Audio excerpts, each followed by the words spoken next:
Really excited to talk to all three of you about this. First question is actually for Lauren, though. You've been balancing like book purists, game purists, newcomers, all while bringing in your own creative flair. How do you balance that and stay authentic while also making those bold creative choices? That's a big question. I think that bouncing is the right word. I think that I have learned a lot over the course of this show. I think we all have, and I think that there are places where we know to sort of stick to our guns. We set out with a vision for the series that we wanted to tell about this family that found each other only to be torn apart, and fingers crossed make their way back to each other.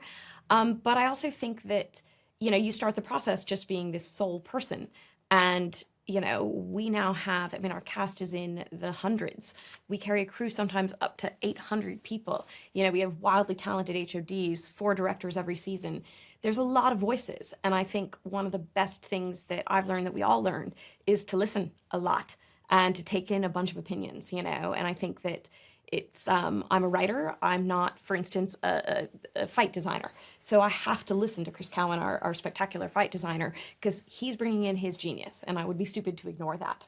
And I think that's across the board how we make it as a show and sort of, as a team. I know that with these type of sets, it's a huge thing. It's a huge production. You guys probably have a lot of time together offset. So I want to know, like, in this like chosen family, what do you think made the group work? Did you guys have any like off-screen group chats or things like that? Pub trips. Yeah. Lot of drinking. Yeah, we did. We got our Hansa. We bonded over sleep deprivation. Sleep deprivation and finding weird corners in pubs where no one would recognize you to, and going, are you okay? You okay? Okay. Yeah. You okay? But we worked really, really hard on like building this Hansa, this family that we have in this show, and it takes everyone in the show to do that. Like Danny Woodburn, the national treasure that he is single-handedly can keep the morale in the air. Mungar, Eamon, everyone brings something that keeps us alive, and we all just kind of leaned on each other constantly. Yeah, some days it was me that was tired. Some days it was you that was tired. I'm always Other days tired. it was me that was tired again. And sometimes it was not. Sometimes I'd be asleep. You know who never was tired? Was Danny was never tired. Danny was never tired. Danny Woodburn. Never let on that he was tired. No, he was Indefatigable. so good at like, if you were having a bad day, he would immediately like snap you out of it. You're like, It's all right, that's not that astonishing. bad. He'd pull you out of He it. was our Tinkerbell. Just Yeah, lots of magic dust he's- everywhere. What a special human. Freya and Anya, Freya, if you want to start with this one, you two represent a very strong found family bond in this, and it's really so palpable. How does that relationship evolve now that we're going into like war forces and separation like that? Yeah, I think for Siri, so much of it, her journey is about she's trying to figure out what she is without Geralt and Yennefer, what she is when she sheds all kind of expectations that the world has had of her, and she's able to do that in this group of rats because they don't know who she is, and she takes on a different name. And so for a moment she's kind of free in some ways, and I think it's interesting for her to be able to kind of explore what she wants to become. And I think she's quite angry at the world for, what she's had to experience as a child, and how much she's had on her shoulders. And I think part of it's running from that, but also realizing that she can't do that forever in order to find who she is.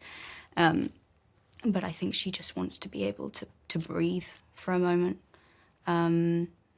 So a lot of it is kind of, there's definitely a part of her that feels like if Geralt and Yennefer are still out there, they're better off without her as well, which I think is also a interesting thing for her to kind of, she's always feeling like she's a problem.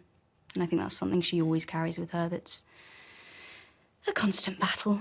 So, yeah. Same. The other question I had is kind of based on your character. So let's start with you, Lawrence. If you guys say you were at a pub, but as your character in a fantastical world, who's the better wingman for each person? Oh, Great question. great question. Yeah, Regis is a great wingman for both of these guys. But for Geralt, I But think. for Geralt, probably more so. Yeah. Yeah, I think so. I don't think so. Jaskier needs a wingman. Yeah, I don't think. Yeah, I don't know. I don't know. No, Jaskier's. Yeah, Jasker's his own His wingman. own wingman, yeah, exactly. He needs to at least have a few like things up his sleeve or a few lines to be able to There's throw out, always right? something up his sleeve. Trust me. Yeah. Don't even know what that means. Trust me, I know. If Ciri and Yennefer swapped powers for a day, who do you think would handle the other's powers better and why? I feel like I would do a lot of damage. You would 100. Siri, have you seen her? She's just. I love her. I love her. Bless her. And No. hopefully- You're no. For your age, as Siri, That's I think true. you'd make You're like far 100 better and- choices. You're 100 and something. Okay, if we were to swap now, it would be me. I'd be better. Yeah. At that age, that's not a question, but Siri wins. Like, her choices are considered, and I mean, Siri is what, 16, and Yennefer is 100 and something.